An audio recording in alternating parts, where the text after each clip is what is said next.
उम्मीद है आपने पहले का पार्ट देख लिया होगा।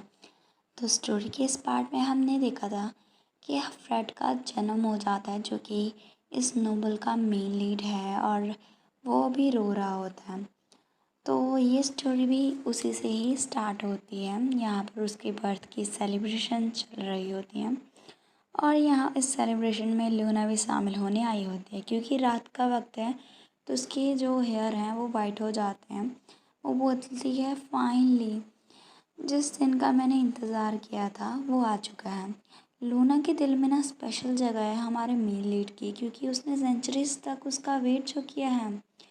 और इसीलिए भी था क्योंकि वो एंशियस थी कि कुछ अनएक्सपेक्टेड हो जाएगा, या फिर कुछ डाउटफुल हो सकता है, या फिर वो कहीं किसी रॉन्ग बेबी के पास तो नहीं है जिसका सेम ही ना हो। इसलिए वो बार बार उसे चेक करने के लिए आती जाती रहती है। तो अभी वो पालने में खेल रहा होता है और रो रहा होता है। लूना उसके पास आती है और बोलती है, ये फिर से शुरू हो गया, लेकिन यहाँ पर वो तो रोता ही रहता है। फिर वो उसके सामने खिलौना कर देती है और उससे बोलती है, ये तुम्हारे डायपर का वक्त भी नहीं है, तुमने खाना भी खा लिया, तो तुम रो क्यों रहे हो। तो यहाँ पर जैसे ही वो उसके साथ खेलने लगती है तो वो खुश हो जाता है, और यहाँ पर बहुत ही प्यारी सी स्माइल देता है। यहाँ पर वो उससे बोलते हैं, हाँ ये ठीक है, अभी चुप हो जाओ और रोना बंद करो। तो जैसे ही वो उसके सामने खिलौना करती है वो उसको ग्रैब कर लेता है। तो हमारी जो लूना है, जैसे ही उसके सामने खिलौना करती है वो उसके हाथ को पकड़ लेता है। तो वो उसे देखने लगती है और सोचती है, इतनी टेंडर स्ट्रेंथ, इसे तो ना बहुत स्लाइटली टच से ही तोड़ा जा सकता है। फिर वो थोड़ा सा उसके सामने आती है और उसे बोलती है, जल्दी से बड़े हो जाओ। तभी यहाँ पर पीछे से आवाज़ आती है कि क्या यहाँ पर कोई है। तो वो एक मेड होती है, उसके आने से ही वो गायब हो जाती है। तो उसे समझ में नहीं आता मेड को कि यहाँ पर क्या था। और यहाँ पर वो सोचती है, ये बहुत ही वियर्ड है, मुझे लगा मैंने किसी को सुना है। तभी वो देखती है उसका जो यंग मास्टर है वो तो खेल रहा होता है काफ़ी ज़्यादा अच्छे से। तो ऐसे ही टाइम बीत जाता है और हम देखते हैं यहाँ डचेस का सीन। और डची बहुत ही ज़्यादा आज खूबसूरत बनी होती है। तभी यहाँ पर ना हमें पता चलता है कि यहाँ पर एक मुकाबला हो रहा है और एक लड़का हार जाता है, और पीछे से ना लोग बात कर रहे होते हैं, ओह माय गुडनेस, इवन कि वो एक शेफर्ड है लेकिन फिर भी वो अभी तक अपनी टीन एज में है। वो सिर्फ 7 साल का है, और इसके अलावा वो पूरा दिन ट्रेनिंग भी करता रहता है, लेकिन फिर भी वो उसके सामने नहीं टिक पाया। तो यहाँ पर ना वो सभी लोग किसी और की नहीं बल्कि हमारे फ्रेड की बात करते हैं। यहाँ पर वो हेड मिस्ट्रेस भी होती है जो कि फ्रेड की पर्सनल मेड होती है। वो बोलती है, मास्टर फ्रेड। और हम देखते हैं फ्रेड को जो कि 7 साल का है, जिसके हाथ में एक बहुत ही तलवार पकड़ी होती है लंबी सी, और वो बेचारा उसके सामने बहुत ही छोटू सा लग रहा होता है। उसकी वायलेट आके बहुत ही ज़्यादा अच्छा ऑरा दिखा रही होती हैं। तभी हम देखते हैं उसे हमेशा की तरह हमारी लूना चुपके चुपके देखती है और सोचती है कि देखो, ये मेरा मेल लीड है, मेरा मेल प्रोटैगनिस्ट, और इसकी छोटी एज के बावजूद ही वो इतना अच्छा, ऐसा बहुत ही ज़्यादा कमाल का ऑरा दे रहा है। फिर वो सोचती है, ऐसा लगता है कि कोई और भी उसे नोटिस कर रहा है।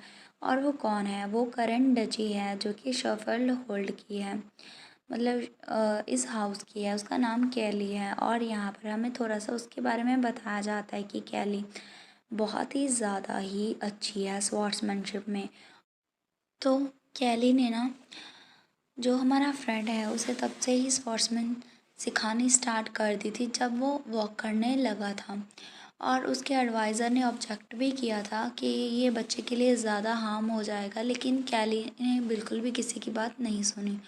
और 5 साल की उम्र से ही वो बेचारे को यहाँ पर ट्रेनिंग में लेकर आती है, और 5 साल की उम्र से ही जो फ्रेड है वो जैसे नॉर्मल नाइट ट्रेन करते हैं वैसे ही ट्रेनिंग कर रहा है। इसकी वजह से वो बहुत सारे उसने कंपटीशन वगैरह विनर किए हैं, और वो अपने जैसे जो टीन एज के लड़के हैं उसको वैसे ही चुटकियों में हरा देता है।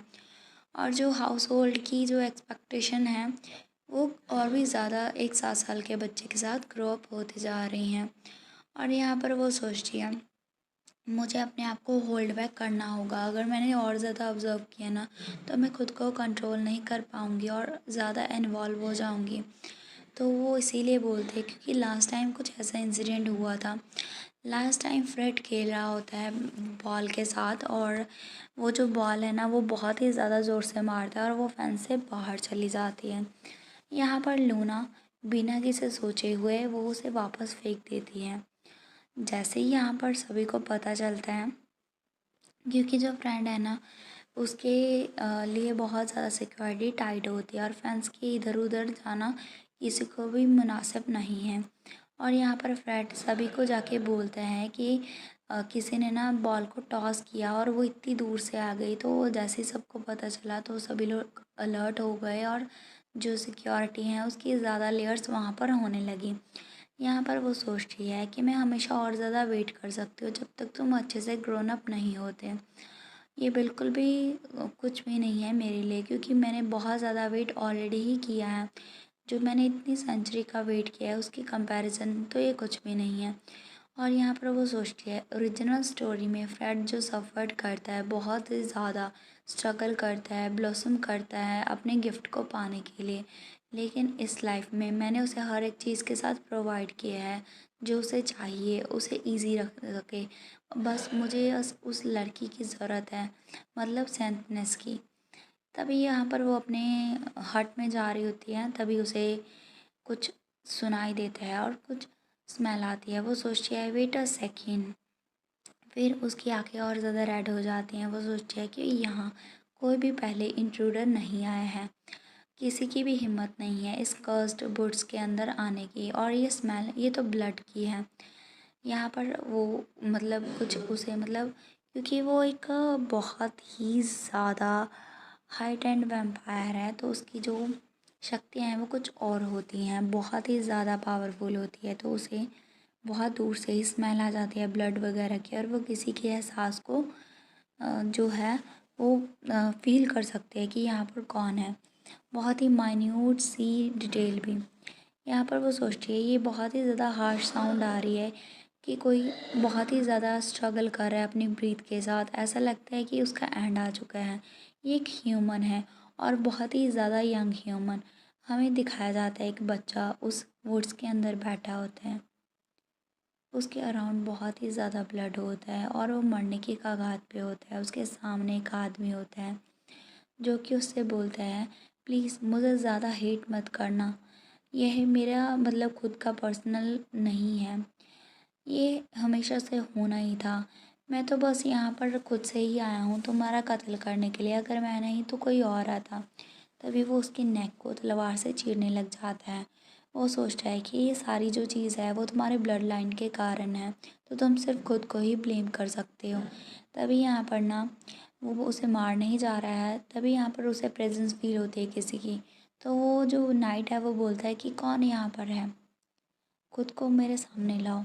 तो यहाँ पर ना बहुत ही ज़्यादा हमारी लूना आ जाती है अपने खूंखार अंदाज में। तो वो डर जाता है, वो सोचता है कि वो इतनी जल्दी मेरे क्लोज़ कैसे आया, मुझे कुछ भी सेंस क्यों नहीं हुआ। और वो सोचती है ये स्किल्स तो बहुत ही ज़्यादा पावरफुल है, मुझे उनकी कुछ फेस वगैरह भी नहीं दिख रहा है, वो मिस्ट के पीछे हैं। तो यहाँ पर ना पीछे से हमारी लूना बोलती है फिनिश करो जो तुमने स्टार्ट किया और उसके बाद यहाँ से चले जाना, मैं अभी अच्छे मूड में हूँ तो मैं यहाँ पर इग्नोर कर रही हूँ। उसकी बात सुन के वो उससे बोलता है कि ये वुड अबेंडन है इतने सालों से, क्या तुम ट्रैक करो जो कि फर्स्ट क्राउन प्रिंसेस ने सेंड किया है। तो हमें पता चलता है कि वो बच्चा रॉयल फैमिली से बिलोंग करता है। तो यहाँ पर ना हमारी लूना ने उसे चेतावनी दी थी कि तुम्हें जो करना है, तुम्हें उस बच्चे को मारना है, रखना है, जो करना है करो, बस उसके पास चले जाओ। लेकिन यहाँ पर वो उसकी बात नहीं सुनता और उससे बैक जो बातें बैक टॉकिंग करता है। तो यहाँ पर उसे गुस्सा आ जाता है, वो अपना चेहरा दिखा देती है और जैसे ही उसका चेहरा सामने आता है तो हम देखते हैं वो नाइट उसे स्टैब होता है और वो मर जाता है। यहाँ पर बहुत ही ज़्यादा ब्लड होने लगता है और यहाँ पर जंजीरें होती हैं। यहाँ पर वो बोलती है हमारी लूना कि मैंने तुम्हें कहा था कि यहाँ से चले जाओ, मैं यहाँ पर बिल्कुल तुम्हारे फेस को और ज़्यादा बर्दाश्त नहीं कर सकती हूँ और तुमने मेरा फेस देख लिया है तो मैं तुम्हें बिल्कुल भी छोड़ नहीं सकती हूँ, तुम्हारी वजह से सारे ब्लड मेरे ऊपर आ गए हैं। यहाँ पर ना हमारी लूना बताती है कि बहुत ही ज़्यादा रूमर्स फैल रखे होते हैं इस कर्स्ड फॉरेस्ट के बारे में कि यहाँ पर वैम्पायर रहता है जो कि शेफील्ड हाउस होल्ड की अट्रैक्शन को मतलब अटेंशन को अट्रैक्ट करना चाहता है। और यहाँ पर ना फ्रेड का जन्म हो चुका है, तो मैं बिल्कुल भी ऐसी चीज़ों के साथ जो भेदभाव नहीं कर सकती हूँ, मैं बिल्कुल भी कोई रिस्क नहीं ले सकती हूँ। तभी यहाँ पर ना कुछ होते हैं, यहाँ पर बहुत ही ज़्यादा जो एनिमल्स वगैरह हैं, तो लूना बोलते हैं तुम फ्री हो उन्हें खाने के लिए। तो उसकी बात सुन के वो जो एनिमल हैं वो उसके पीछे आते हैं। तभी वो बच्चे के पास जाते हैं, तभी यहाँ पर लूना आ जाती है, तो वो डर जाते हैं। तो लूना बोलती है कि नहीं, इसे नहीं, इसका अभी मुझे कुछ करना है, मतलब तुम इसे नहीं खा सकते, तुम दूसरे को खा लो। तो यहाँ पर ना हम देखते हैं, यहाँ पर वो उसे बोलती है उस लड़के को कि क्या तुम अभी भी ज़िंदा हो। यहाँ पर वो लड़का अपनी आंखें खोलता है, उसकी गोल्डन आइज़ होती हैं, तभी वो थोड़ा सा ओपन करता है तो उसके सामने उसे सिर्फ सिल्वर जो हेयर हैं वो नज़र आते हैं, उसका चेहरा साफ साफ नज़र नहीं आता। लूना बोलती है तुम बहुत ही जल्दी मरने वाले हो। तो वह लड़का सोचता है कि क्या मैं मरने वाला हूँ, अच्छा मुझे लगता है कि हाँ ऐसा हो सकता है। तभी वो उसका चेहरा अच्छे से देख लेता है। यहाँ पर वो सोचते हैं कि एक सिल्वर हेयर में एक लड़की जिसकी क्रिम्सन आई हैं वो मुझे घूर रही है, मे बी ये मेरी लास्ट ड्रीम होने वाला है मेरी डेथ से पहले। मतलब वो सारी चीज़ों को ड्रीम में इमेजिन करता है। वो सोचता है कि इस तरह की मिस्टिकल लेडी ऐसे जब मैं मर रहा हूँ तो यहाँ पर क्यों मुझे दिख रही है, लेकिन ये जो कुछ भी हो रहा है वो बहुत ही नाइस है।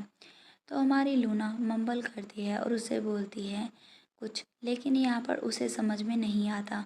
यहाँ पर ना उसने बोला होता है ये बहुत ही नाइस होगा, तो आपको पता होगा लूना मर नहीं सकती।